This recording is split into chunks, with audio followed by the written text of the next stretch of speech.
Ketika terjadi konflik dalam rumah tangga, dua rumusnya. Ibu-ibu dengar ini. Ya.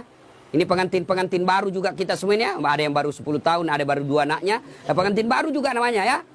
Ketika ada masalah, ini kesalahan kita ibu-ibu banyak apa? Ada masalahnya curhatnya di Facebook.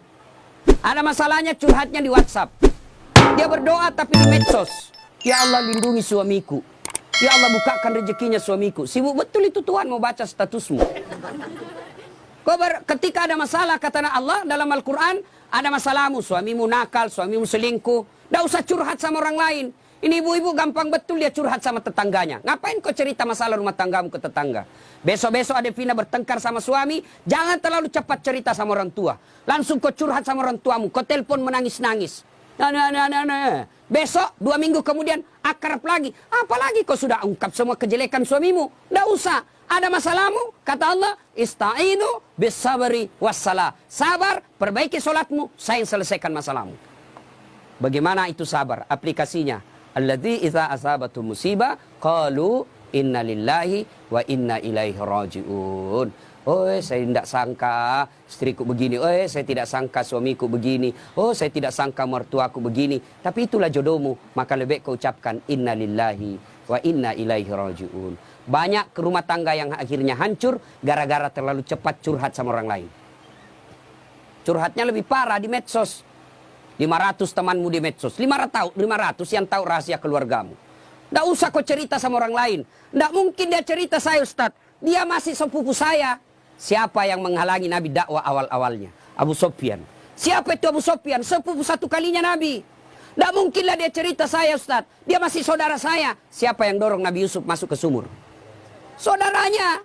Nggak mungkinlah dia begitu. Dia makcik saya, dia pacik saya, saudara bapak saya. Siapa Abu Lahab?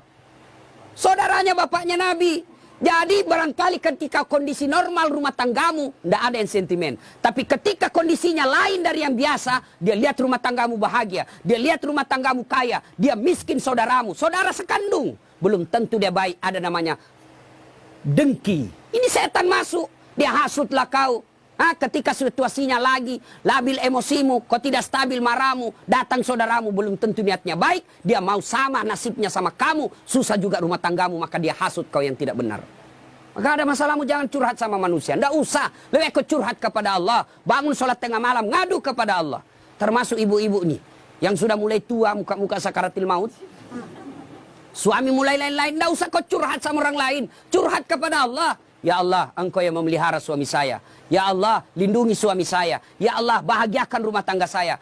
Allah sudah janji, ud'uni astajib lakum. Minta kau sama saya, pasti saya kasih. Itu janji Allah. Ya, maka ibu-ibu, saya yakin di sini semua punya rumah mata. Adakah rumah tangga yang tidak ada masalahnya? Kira-kira ada rumah tangga yang tidak ada masalahnya? Tidak mungkin. Jangankan manusia biasa, Nabi saja ada masalahnya. Dalam rumah tangga, dalam struktur keluarga, Nabi diusir.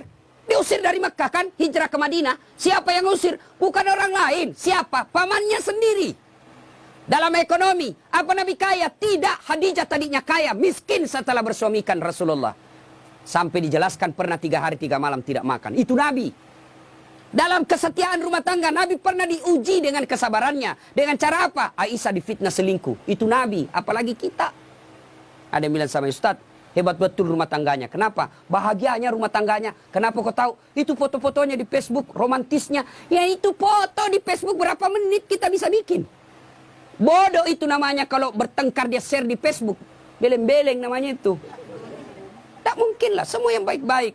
Maka begitu ada masalah, ista'inu bisabri wassalah. Sabar saja. Yang kedua, perbaiki sholat. Nah ini sholat yang jadi masalah.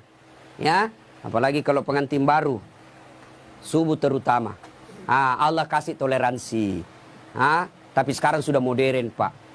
Ada air hangat, ada air sudah. Tidak seperti pengantin baru dulu kan. Rumah tidak ada kamarnya. Tamu 1 minggu baru pulang. Bingung kita Pak. Mau cari kamar tidak ada. Malu-malu lagi. Kamar mandinya dibawa pula. Mau mandi dilihatnya orang basah kepala. Tidak enak.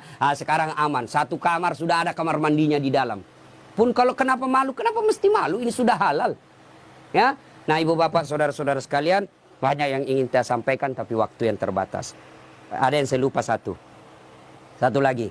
Adinda Ali, besok-besok kalau marah jangan gampang bilang talak. Ini dengar semua laki-laki.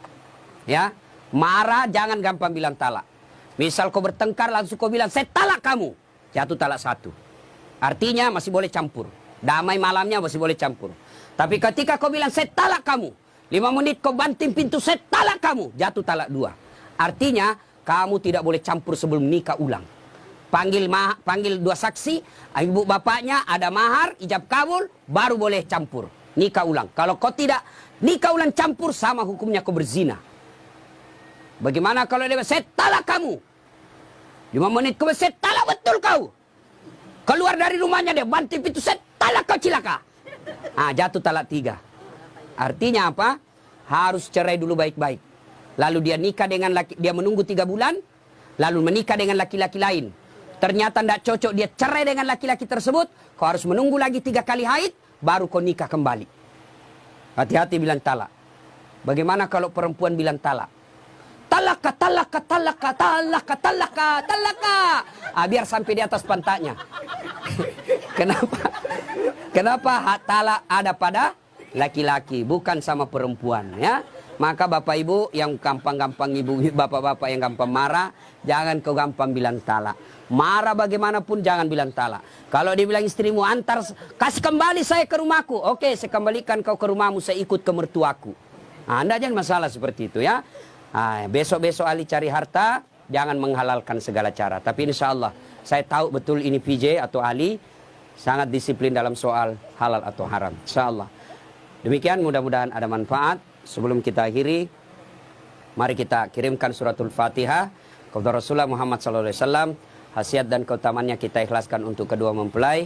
Mudah-mudahan menjadi keluarga sakinah mawaddah warahmah, diperkumpulkan bukan cuma di dunia, tapi insya Allah sampai di akhirat kelak.